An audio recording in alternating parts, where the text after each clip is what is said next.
Hello दोस्तों, मैं देवेंद्र कुमार आपका महावीर एजुकेशनल पार्क चैनल पर स्वागत करता हूं। पिछली वीडियो में हमने जो है टैग वर्ड्स करे थे। आज हम जो है कुछ एनसीईआरटी से और शैक्षणिक मुद्दे ईवीएस से कुछ जो है एमसीक्यू ले लेते हैं। ठीक है, चलिए हम चलते हैं अपने पहले प्रश्न की तरफ। ईवीएस के चतुर्थ श्रेणी के छात्रों के लिए एक उपयुक्त मूल्यांकन का चयन करें।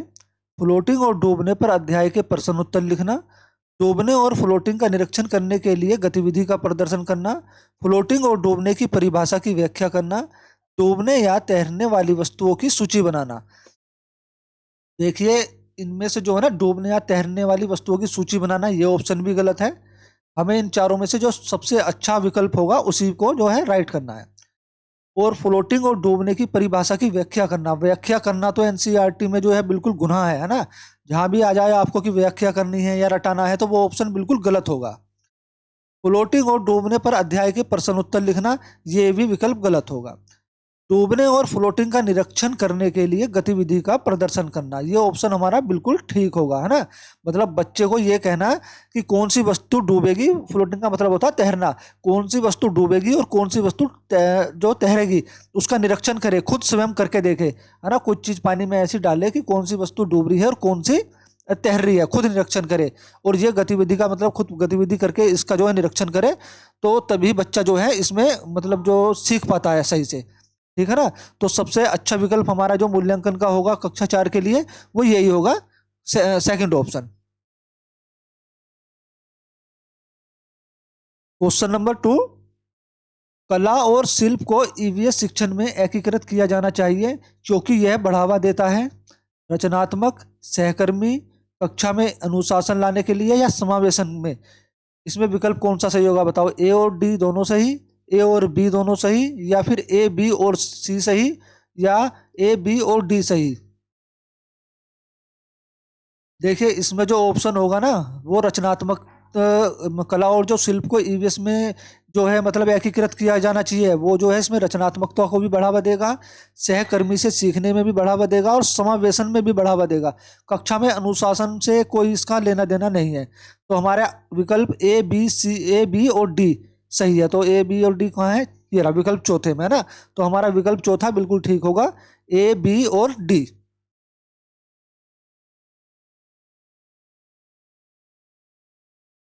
चलते हैं अपने क्वेश्चन नंबर 3 की तरफ। निम्नलिखित में से कौन सी रणनीति कक्षा 4 के छात्रों को आश्रय विषय पढ़ाते समय जांच को बढ़ावा देगी। मतलब एक टीचर जो है आश्रय विषय पढ़ा रहा है, तो बच्चों के लिए जांच को कौन सी ऐसी गतिविधि है जो उसे बढ़ावा देगी, कौन सी रणनीति है ना। घरों के विभिन्न प्रकार के चित्रों को इकट्ठा करने के लिए छात्रों से पूछना। आश्रय के विभिन्न प्रकार के चित्रों को साझा करना, मतलब आश्रय के जो विभिन्न प्रकार के चित्र हैं वो बच्चों को दिखाए जाएं। छात्रों को विभिन्न घर निर्माण स्थलों पर जाने के अपने अनुभवों का वर्णन करने के लिए पूछना। देश भर में विभिन्न आश्रय की एक शक्ति बिंदु प्रस्तुति दिख दिख रहा है, बताइए इनमें से कौन सही होगा। देखिए, इनमें चित्रों को इकट्ठा करना या छात्रों से पूछना, मतलब चित्र इकट्ठा करने के लिए कि आप चित्र इकट्ठा करिए, ये विकल्प गलत है बिल्कुल, है ना। आश्रय के विभिन्न प्रकार के चित्र बच्चों को दिखाना या उनसे साझा करना, ये भी विकल्प गलत है। बच्चा जिसमें खुद करके देखे, खुद करके सीखे, वो विकल्प हमारा जो है वो बिल्कुल सही होगा। तो यहाँ ऑप्शन नंबर 3 बिल्कुल सही है। छात्रों को विभिन्न घर निर्माण स्थलों पर जाने के लिए कहना और उनसे उनके अनुभवों का वर्णन करने के लिए पूछना। ठीक है ना, बच्चे खुद अपने अनुभव से आपको बताएंगे। तो इसका ऑप्शन नंबर 3 बिल्कुल ठीक है।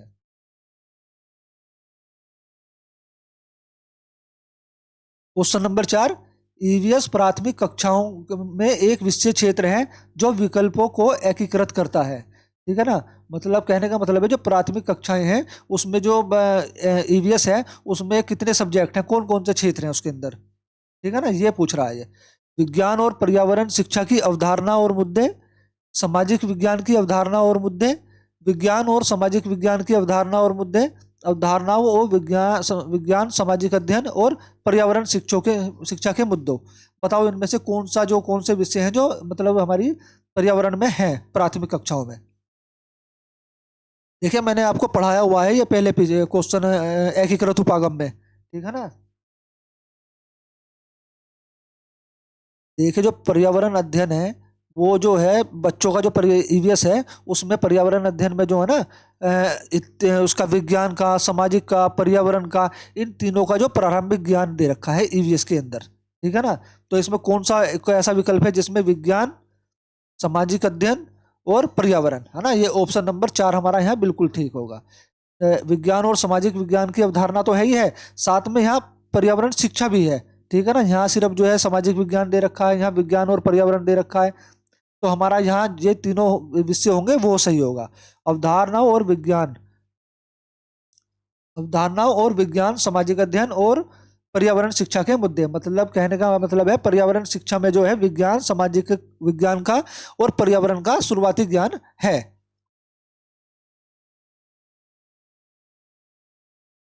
क्वेश्चन नंबर 5, निम्नलिखित में से कौन सा प्राथमिक स्तर पर ईवीएस का उद्देश्य है? मतलब ईवीएस पढ़ाने का कौन सा उद्देश्य है इनमें से?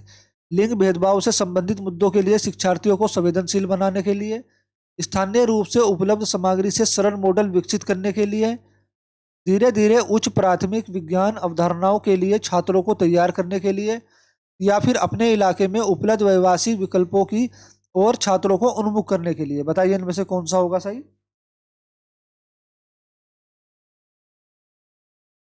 देखिए इनमें से जो होगा ना वो पहला विकल्प बिल्कुल ठीक है ना।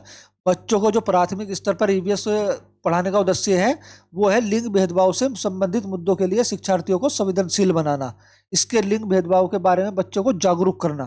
ठीक है, ये इसका मेन उद्देश्य है। उद्देश्य तो और भी है लेकिन इन ये तीनों नहीं है। ठीक है ना, ये उद्देश्य है इसका।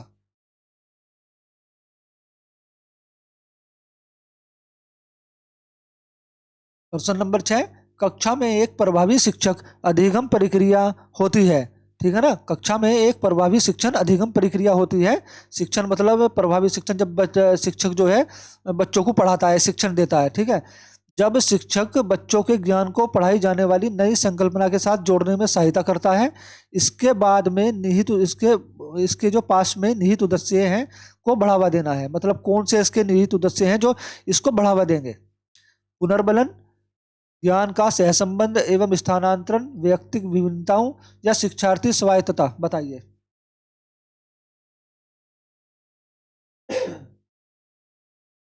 देखिए जब प्रभावी शिक्षण तब बनता है जब ज्ञान का संबंध और सहसंबंध और स्थानांतरण हो, मतलब पूर्ण ज्ञान का न्यू नए ज्ञान से संबंध बने, यानी पूर्ण ज्ञान का स्थानांतरण नए ज्ञान में हो। ठीक है, तब जो है मतलब इस उद्देश्य को बढ़ावा देना होता है। ये ऑप्शन नंबर 2, ज्ञान का सहसंबंध एवं स्थानांतरण।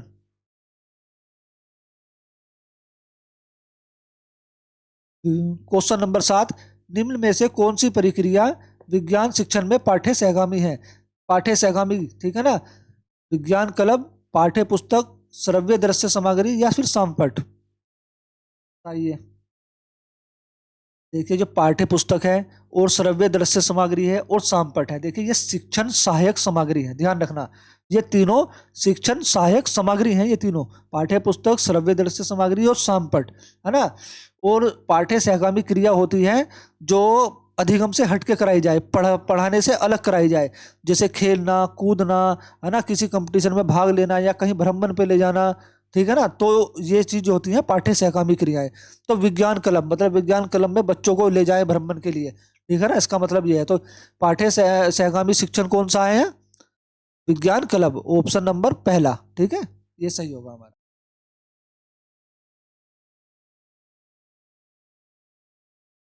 वायु हर जगह है। प्रकरण पढ़ाते समय एक शिक्षक विद्यार्थियों से संबंधित प्रश्न पूछता है। क्या मृदा में वायु है? क्या पानी के अंदर वायु है? क्या हमारे शरीर में वायु है? क्या हमारी हड्डियों में वायु है? देखिए चारों प्रश्न जो है, चारों क्वेश्चन जो है शिक्षक बच्चे से कर रहा है ना। शिक्षक शिक्षार्थियों में निम्नलिखित में से कौन सा कौशल विकसित कराने का प्रयास कर रहा है? बताइए कौन सा कौशल जो है शिक्षक चाह रहा है कि बच्चे में ये विकसित हो? कौन सा कौशल है इनमें से? चिंतन कौशल, अवलोकन कौशल, संवेगात्मक कौशल, वर्गीकरण कौशल। बताइए।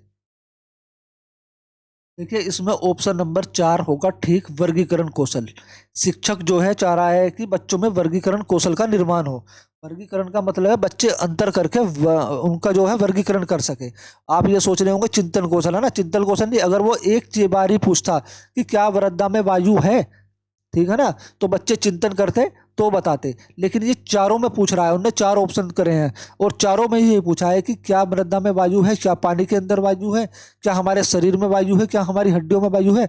तो वह चाह रहा है छात्र वर्गीकरण कौशल में वर्गीकरण सीख जाए, वर्गीकरण करना, ठीक है ना, हाँ कि चिंतन कौशल। निम्नलिखित कथनों में से कौन सा प्राथमिक स्तर पर पर्यावरण अध्ययन पढ़ाने का उद्देश्य नहीं है? ध्यान रखना, उद्देश्य नहीं है ना, और सारे उद्देश्य है, एक ऐसा ऑप्शन है इसमें जो उद्देश्य नहीं है। प्राकृतिक व सामाजिक वातावरण के बारे में उत्सुकता जगाना, बच्चों को खोजने की क्रियाओं में लगाया जाना ताकि व्यवहारिक क्रिया करके संज्ञानात्मक और शारीरिक कौशलों के विकास में सहायक हो, बच्चों पर आकलन के लिए शब्दावली और परिभाषाओं का बोझ डालना, जीवन और पर्यावरण से सरोकार रखने वाले मूल्यों को आत्मसात करना। बताइए, इसमें पूछ रहा है कि पर्यावरण अध्ययन पढ़ाने का उद्देश्य कौन सा नहीं है। ध्यान रखना, हमारे जो है विकल्प ए प्राकृतिक व सामाजिक वातावरण के बारे में बच्चों में उत्सुकता जगाना, ये प्राथमिक पर पर्यावरण पढ़ाने का उद्देश्य है। बच्चों को खोजने की क्रियाओं में लगाया जाना ताकि व्यवहारिक क्रिया करके संज्ञानात्मक और शारीरिक कौशल के विकास में सहायक हो, ये तो बहुत इंपॉर्टेंट है, ये भी है। जीवन और पर्यावरण से सरोकार रखने वाले मूल्यों को आत्मसात, बच्चों को सिखाना है ना, बच्चों में नैतिकता का विकास करना, ये भी है। लेकिन बच्चों पर आकलन के लिए शब्दावली और परिभाषाओं का बोझ डालना, ये हमारा उद्देश्य नहीं है, ठीक है ना। तो यहाँ ऑप्शन नंबर 3 ठीक होता है इस प्रश्न के अनुसार, है ना, इस क्वेश्चन के अनुसार।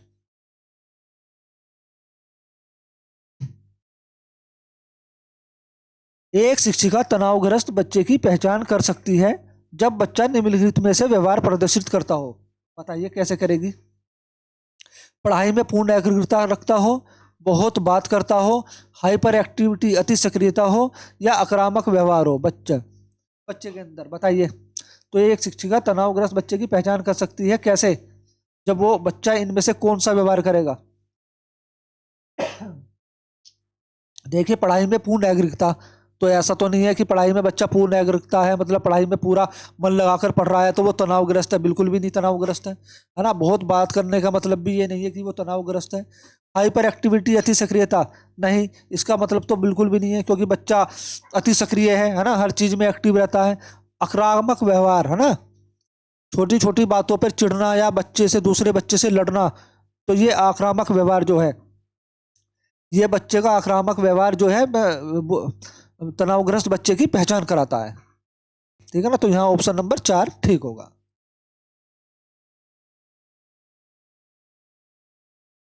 देखिए, अगर आपको हमारी वीडियो पसंद आ रही हो ना तो प्लीज लाइक, सब्सक्राइब और शेयर जरूर कर दें, और शेयर करने के बाद जो है बेल आइकन जरूर दबा लें, ठीक है, ताकि हमारी सभी वीडियो आपको समय पर मिलती रहे। अब चलते हैं प्रश्न नंबर 11, पर्यावरण अध्ययन की पाठ्य पुस्तक में पहेलियां शामिल करने का निम्नलिखित में से कौन सा उद्देश्य नहीं है। देखो यहाँ भी ये उद्देश्य नहीं है पूछ रहा है ना, नेगेटिव पूछ रहा है, यानी बच्चों में आलोचनात्मक चिंतन शक्ति का विकसित करना, बच्चों में तर्कना शक्ति का विकास करना, बच्चों के मस्तिष्क को भ्रमित करना और उन्हें इस भ्रम का आनंद उठाने देना, सृजनात्मक चिंतन की योग्यता और उत्सुकता का विकास करना। बताइए कौन सा उद्देश्य नहीं है ना। पर्यावरण अध्ययन में पाठ्य पुस्तक में पहेलियां शामिल करने में से कौन, मतलब हमने जो है पाठ्य पुस्तक में पहेलियां शामिल करी है ना, तो इसमें पहेलियां शामिल करने का कौन सा उद्देश्य नहीं होना चाहिए। देखिए, बच्चों में आलोचनात्मक चिंतन शक्ति का विकास करना बिल्कुल होना चाहिए, बच्चों में तर्कना शक्ति का विकास करना बिल्कुल पहेलियों का उद्देश्य है, ठीक है। सृजनात्मक चिंतन की योग्यता और उत्सुकता का विकास करना बिल्कुल पहेलियों को शामिल करने का उद्देश्य है। लेकिन बच्चों के मस्तिष्क को भ्रमित करना और इस भ्रम का आनंद उठाने देना ये गलत है ना। कौन चाहेगा भाई हमारा बच्चा जो है भ्रमित हो, है ना। और पहेलियों से वैसे भी बच्चे भ्रमित नहीं होते हैं, उनका जो चिंतन योग्यता उनकी बढ़ती है, सृजनात्मक चिंतन योग्यता, है ना, ये सब जो है तर्कना शक्ति, आलोचनात्मक चिंतन, ये सब बढ़ते हैं, बच्चों में जिज्ञासा उत्पन्न होती है ना। तो ऑप्शन नंबर 3 यहाँ ठीक होगा हमारा।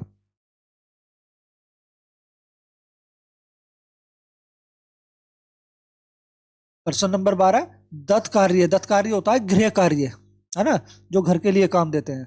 दत्त कार्य के संबंध में निम्नलिखित में से कौन सा कथन सही है? प्रतिदिन विविधता और अभ्यास करने के लिए कक्षा कार्य और फिर गृह कार्य के रूप में दत्त कार्य देने की आवश्यकता है। सॉरी, दत्त कार्य आकलन का एकमात्र तरीका है। दत्त कार्य बच्चों को सूचना खोजने, अपने विचारों का निर्माण करने और उन्हें उच्चारित करने का अवसर प्रदान करता है। दत्त कार्य अभिभावकों, भाइयों या बहनों के द्वारा अपनी क्षमता के अनुसार किया जा सकता है। बताइए, दत्त कार्य के संबंध में निम्नलिखित में से कौन सा कथन सही है? देखिए, प्रतिदिन विविधता और अभ्यास करने के लिए कक्षा कार्य और फिर गृह कार्य के रूप में दत्त कार्य देना, यह बिल्कुल गलत है। दत्त कार्य आकलन का एकमात्र तरीका है, बिल्कुल गलत है। आकलन करने के बहुत सारे तरीके हैं। दत्त कार्य बच्चों को सूचना खोजने, अपने विचारों का निर्माण करने और उन्हें उच्चारित करने का अवसर प्रदान करता है। ठीक है ना? दत्त कार्य बच्चों को सूचना खोजने और अपने विचारों का निर्माण करने और उन्हें उच्चारित करने का अवसर प्रदान करता है, क्योंकि जब बच्चे दत्त कार्य, गृह कार्य करते हैं तो वे बिना दबाव के होते हैं अपने घर में, है ना। तो अपने घर में जो बच्चा जब स्वतंत्र होता है तो वो अपनी सृजनात्मक शक्ति से और चिंतन कौशल से जो है प्रश्नों को हल करता है। ठीक है ना? तो यहाँ ऑप्शन नंबर 3 बिल्कुल ठीक होगा। ये ऑप्शन नंबर 4 गलत है।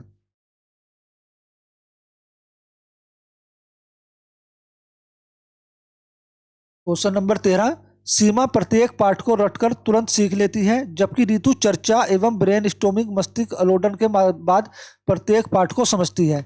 यह डैश डैश के विकासात्मक सिद्धांत की ओर संकेत करता है। तो यह किस सिद्धांत की ओर जो है संकेत करता है? कि सीमा तो प्रत्येक पाठ को रटकर यानी पढ़कर तुरंत सीख लेती है, जबकि ऋतु चर्चा करती है ना, ब्रेन स्टॉर्मिंग करती है, पूछताछ करती है, तब उसके बाद पाठ को समझती है।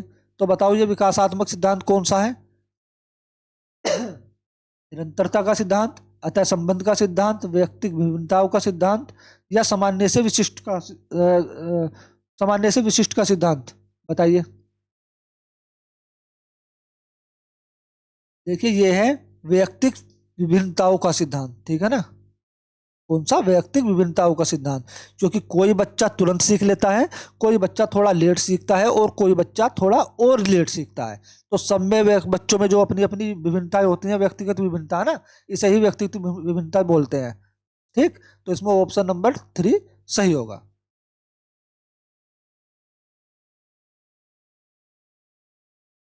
पर्यावरण अध्ययन की कक्षा में बच्चों के व्यक्तिगत अनुभव को महत्व देना शिक्षक को लाभ पहुंचाता है। पर्यावरण अध्ययन की कक्षा में बच्चों के व्यक्तिगत अनुभव को, बच्चों के जो उनके खुद के व्यक्तिगत अनुभव होते हैं, है ना, उन्हें महत्व देना शिक्षक को लाभ पहुंचाता है। किस चीज में?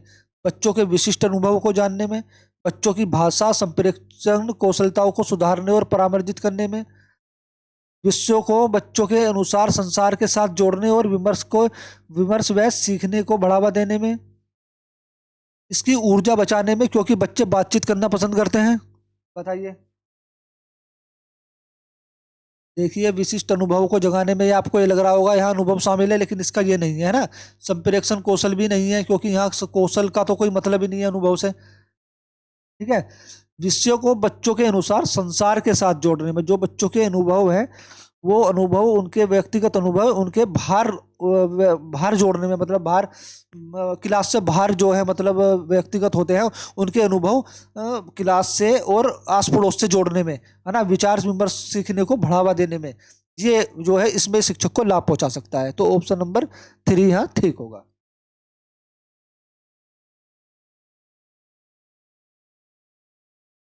ईवीएस में निम्नलिखित में से कौन सा सीखने का सिद्धांत है? ईवीएस का जो है निम्नलिखित में से कौन सा सीखने का सिद्धांत है? वैश्विक से स्थानीय, अमूर्त से मूर्त, अज्ञात से ज्ञात, या ज्ञात से अज्ञात? बताइए। देखिए, वैश्विक से स्थानीय गलत है, ये कोई नियम ही नहीं है, और है भी मतलब इसका मतलब ही नहीं है बच्चों में, है ना।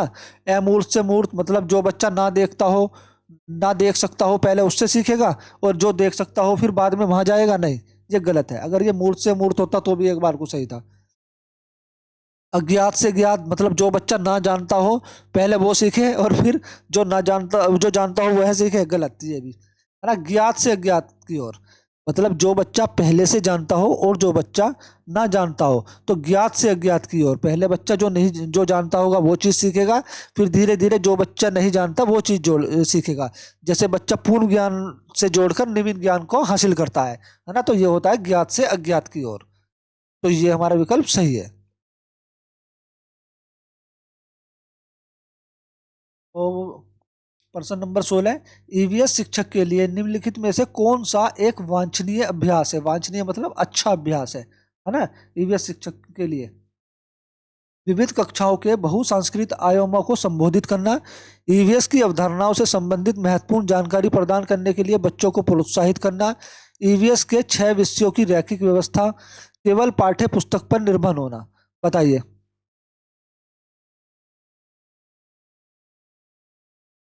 देखिए, ईवीएस के 6 विषयों की रैखिक रेखा, ये भी गलत है। केवल पाठ्य पुस्तक पर निर्भर होना, ये भी बिल्कुल गलत है। ईवीएस की अवधारणाओं से संबंधित महत्वपूर्ण जानकारी, अवधारणाओं से मतलब होता है परिभाषा, है ना, जो कि एनसीईआरटी ने बिल्कुल जो है मतलब मना किया हुआ है इस चीज के लिए, है ना। तो विविध कक्षाओं के बहुसांस्कृतिक आयामों को संबोधित करना, ठीक है ना। बहुसांस्कृतिक मतलब अलग अलग सांस्कृतिक कार्यक्रमों को आयोजन करना, उनको जो सम्मान देना, है ना, ये पहला इसका सही होगा।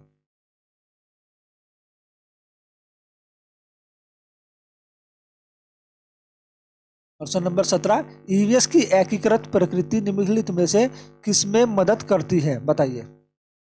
पाठ्यक्रम भर काम करना और बच्चों को सार्थक अधिगम में मदद करना, बाल केंद्रीय दृष्टिकोण का पालन करना और बड़ी संख्या में अवधारणाएं पेश करना, दी गई जानकारी और विवरण से सीखना, पाठ्यक्रम के भार को कम करना और विशिष्ट विषयों को पेश करना। बताइए।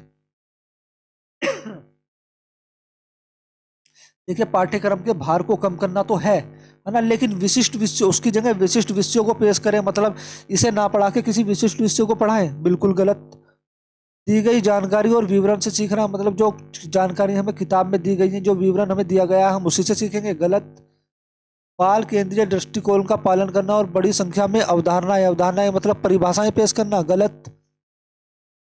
पाठ्यक्रम के भार, ये सॉरी ये है भार, है ना, भार को कम करना और बच्चों को सार्थक अधिगम में मदद करना, ठीक है ना। ये इसका ऑप्शन नंबर बिल्कुल 1 ठीक होगा।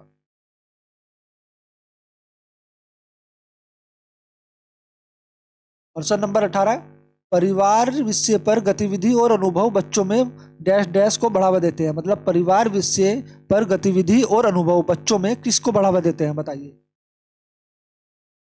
एक शिक्षक जो है परिवार विषय पढ़ा रहा है ना, और उस पर वो गतिविधि करा रहा है और अनुभव ले रहा भी है बच्चों से और अपने अनुभव दे भी रहा है बच्चों को। तो ये किस चीज के लिए और बढ़ावा दे रहे हैं? किसको? जागरूकता को, बच्चे की समझ को, संप्रेक्षण को, या समाजीकरण को?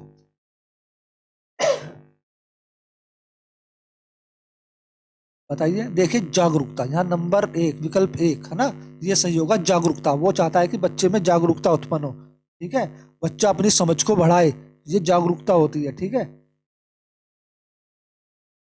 तो ऑप्शन नंबर ए यहाँ बिल्कुल ठीक होगा।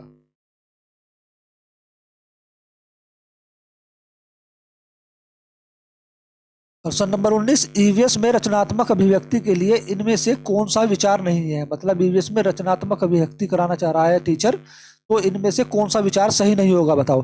ड्रामा और नाटक, तस्वीरें लेना, पोस्टर बनाना, पाठ्य पुस्तक से पाठ से लिखना। बताइए।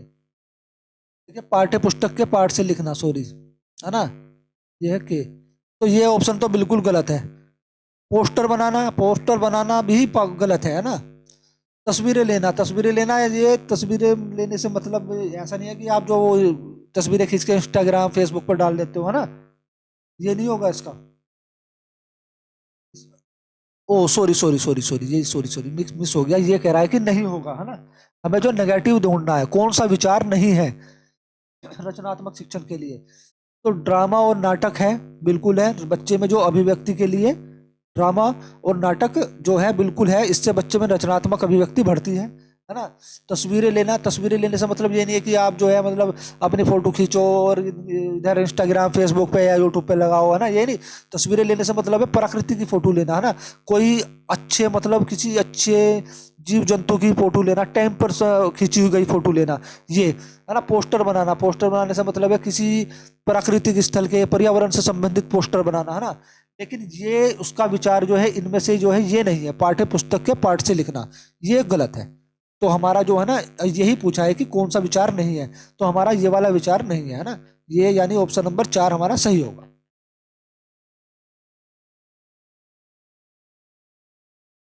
प्रश्न नंबर 20, वायरस संक्रमण से होने वाला रोग कौन सा है, बताइए। वायरस से टाइफाइड होता है, कॉलरा होता है, मलेरिया होता है, जुकाम होता है, वायरस से बताइए। देखिए टाइफाइड होता है दूषित जल से, है ना। कॉलरा शायद ये विषा उससे होता है, जीवाणु से। और मलेरिया मच्छर से फैलता है। तो इसमें जो वायरस से संक्रमण होने वाला रोग है वो है जुखाम, ठीक है ना, ये वायरस से संक्रमण से फैलता है।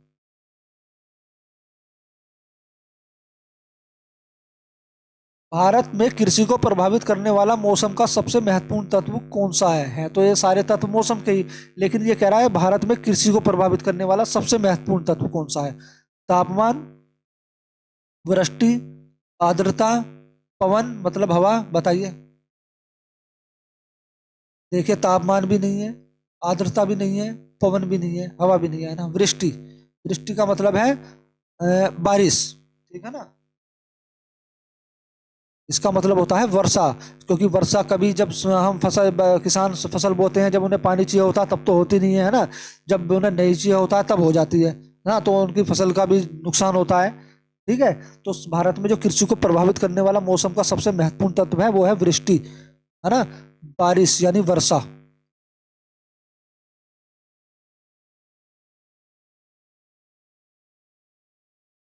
पर्यावरण अध्ययन में प्रश्न करने का एक युक्ति के रूप में प्रयोग किया जाता है, क्यों।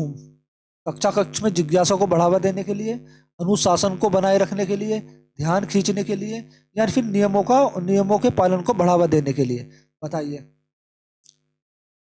देखिए इसका उत्तर जानने से पहले अगर आपको हमारी वीडियो जो है ना पसंद आ रही हो तो प्लीज़ लाइक शेयर सब्सक्राइब जरूर कर दें, और सब्सक्राइब करने के बाद जो है बेल आइकन जरूर दबा लें, ताकि हमारी सारी वीडियो आपको समय पर मिलती रहे, ठीक है ना।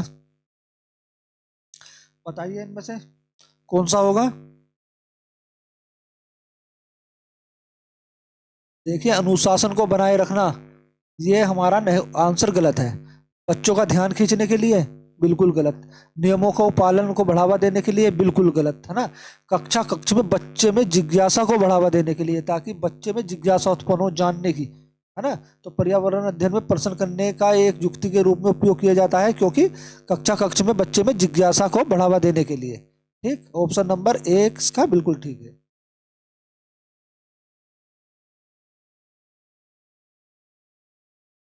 चलते हैं अपने प्रश्न नंबर 23 की तरफ। रीना अपने शिक्षार्थियों को ईवीएस में समाचार पत्र और पत्रिकाओं को पढ़ने के लिए क्यों प्रोत्साहित करती है। मतलब एक शिक्षिका है, ईवीएस में समाचार पत्र और पत्रिकाओं को पढ़ने के लिए बच्चों से कहती है ना। तो वो क्यों कहती है ऐसा। यह शिक्षार्थियों को प्रतिस्पर्धी बनाते हैं, यह मनोरंजन संसाधन उपलब्ध है, मतलब बच्चा इनसे मनोरंजन प्राप्त करता है, यह शिक्षार्थियों को उनके अपने संसार से जुड़ने में सहायता करता है, यह उनके भविष्य के लिए चिंतित नहीं है, या मतलब जो है रीना जो है मतलब शिक्षक जो है बच्चों के भविष्य के लिए चिंतित नहीं है, बताइए।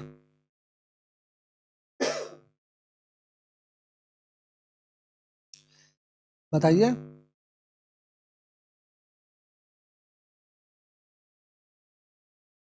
देखिए इसका ऑप्शन नंबर 3 बिल्कुल ठीक होगा, है ना। यह शिक्षार्थियों को उनके अपने संसार से जुड़ने में सहायता करते हैं। ठीक।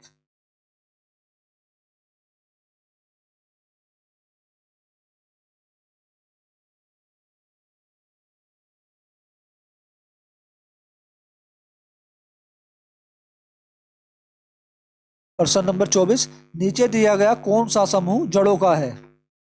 शकरकंदी मूली हल्दी, गाजर चुकंदर मूली, चुकंदर आलू अदरक, गाजर हल्दी अदरक, बताइए इनमें से कौन सा समूह जो है वो जड़ों का है।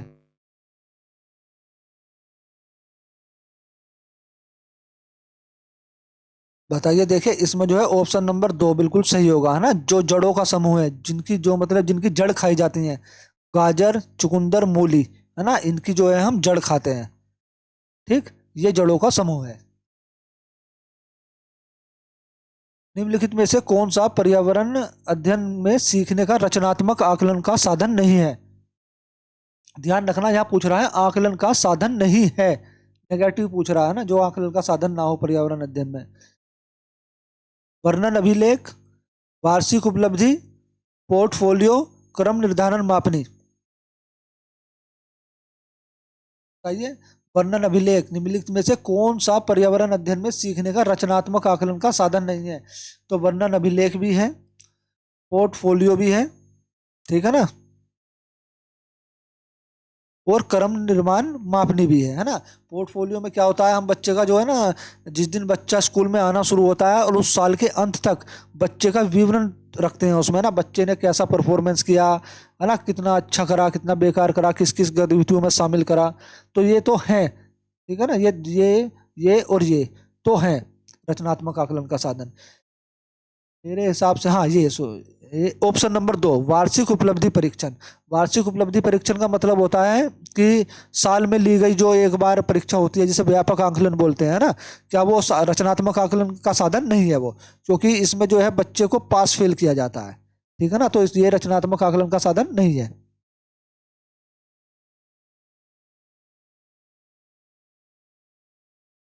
प्रश्न नंबर 26, निम्नलिखित में से कौन सा एनसीएफ 2005 के अनुसार ईवीएस पाठ्यक्रम में सुझाए गए 6 विषयों में से एक है? ठीक है ना, एनसीएफ 2005 के अनुसार जो है ईवीएस में पाठ्यक्रम में 6 विषय दिए थे, तो उनमें से एक कौन सा है बताइए। चीजें कैसे काम करती हैं, पदार्थ, प्राकृतिक संसाधन, चीजें जो हम बनाते हैं और करते हैं। इन 6 विषयों में से जो है कोई एक है, बताइए कौन सा है। देखिए वो है डी, चीजें जो हम बनाते और करते हैं, ठीक है। और जो है इसका जो पहला विषय है, मतलब जो इसके 6 विषय हैं, देखिए वो है परिवार, ठीक है ना, दूसरा पानी, तीसरा आश्रय, चौथा यात्रा, पांचवा भोजन, है ना, और छठा जो है चीजें जो हम बनाते हैं और करते हैं। तो ये 6 विषयों की जो इनकी थीम है पर्यावरण की। ठीक, अब चलते हैं प्रश्न नंबर 27, ईवीएस में मानचित्र कौशल स्थान की सापेक्ष स्थिति की समझ को विकसित करता है, लैंडस्केप्स खींचने के कौशल को विकसित करता है, पूर्वानुमान और गणना के कौशल को विकसित करता है, या रिकॉर्डिंग कौशल को विकसित करता है। देखिए, जो इसमें ईवीएस में जो मानचित्र कौशल है वो स्थान की सापेक्ष स्थिति की समझ को विकसित करता है बच्चे में, ठीक है, ये तीनों नहीं होंगे।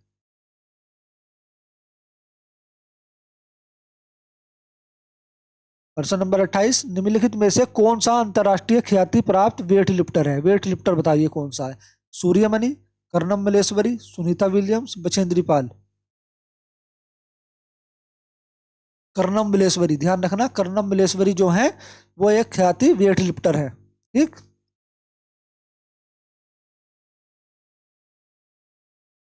क्वेश्चन नंबर 29, निम्नलिखित में से क्या रचनात्मक आकलन के संबंध में सही नहीं है ना, सही नहीं है, ये पूछ रहा है, नहीं जो नहीं है रचनात्मक आकलन के संबंध में। ऑप्शन नंबर 1, बच्चों के सीखने की कोई भी जानकारी रचनात्मक आकलन में मदद कर सकती है। Report option number 2, report card के प्रत्येक तिमाही में इसकी सूचना दी जानी चाहिए। ऑप्शन नंबर 3, अधिगम को सुदृढ़ सुदृढ़ है, सुदृढ़ करने के लिए यह अध्यापक को समय पर कार्रवाई करने में मदद करता है। इसको छात्रों की प्रगति की निगरानी करनी चाहिए। बताइए, रचनात्मक आकलन के संबंध में कौन सा सही नहीं है? देखिए, रचनात्मक आकलन के बारे में ये तो सही है ना, बच्चों के सीखने की कोई भी जानकारी रचनात्मक आकलन में मदद कर सकती है ना, ये तो सही है। अधिगम को सुदृढ़ बनाने के लिए यह अध्यापक को समय समय पर कार्रवाई करने में मदद करता है, ये भी बिल्कुल ठीक है ना। बच्चे में अगर कोई कमी रह गई है तो जो टीचर है उसकी पूर्ति त्रुटि दूर कर सकता है समय रहते, है ना। इससे छात्रों की प्रगति की निगरानी करनी चाहिए, ये भी बिल्कुल ठीक है ना। लेकिन रिपोर्ट कार्ड के प्रत्येक तिमाही में इसकी सूचना दी जानी चाहिए, ये बिल्कुल गलत है, ठीक है ना। तो ऑप्शन नंबर 2 इसका यहाँ सही होगा।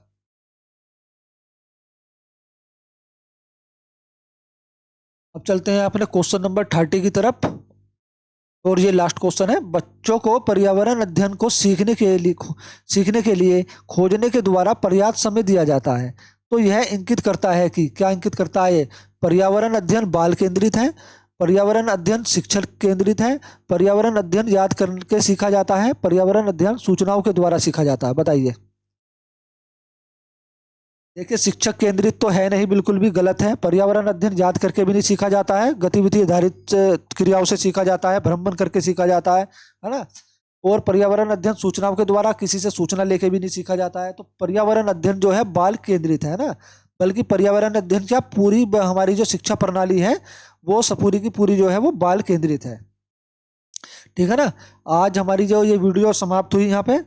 अगर आपको हमारी वीडियो पसंद आ रही हो तो प्लीज़ सब्सक्राइब, लाइक और शेयर जरूर कर दें, और साथ में बेल आइकॉन भी जरूर दबा लें। धन्यवाद।